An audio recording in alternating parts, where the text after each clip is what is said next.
রূপপুর নামে এক রাজ্য ছিল। সেখানে রাজা অরণ্য ও রানী চন্দ্রমল্লিকা সুখে শান্তিতে রাজত্ব করতেন। কিন্তু হঠাৎ একদিন রাজ্য জুড়ে খরা দেখা দেয়, নদী শুকিয়ে যায়, ফসল নষ্ট হয়, আর প্রজারা কষ্টে পড়ে যায়।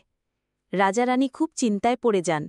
তখন রাজসভায় এক বৃদ্ধ জ্যোতিষী এসে বলল, রাজাকে জাদুর ফুল খুঁজে আনতে হবে, সেই ফুলে রাজ্য বাঁচবে।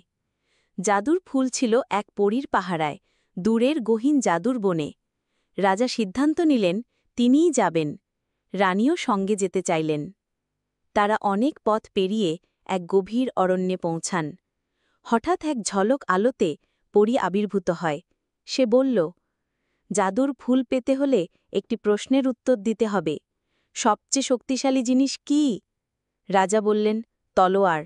রানী বললেন, ভালোবাসা। পরী হাসল, ঠিক বলেছ রানী, ভালোবাসাই সবথেকে বড় শক্তি। পরী তাদের এক সোনালি ফুল দিল, বলল, এই ফুলে জলের ধারায় আশীর্বাদ আছে, রাজ্যে ফিরে গিয়ে এটি নদীতে ভাসিয়ে দাও। রাজা রানী ফিরে এসে নদীতে ফুল ভাসালেন।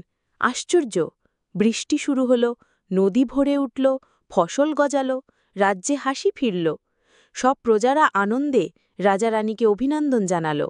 আর সেই থেকে রূপপুরে প্রতি বছর ভালোবাসা দিবস পালন করা হয়। ভালোবাসা যে আসল জাদু।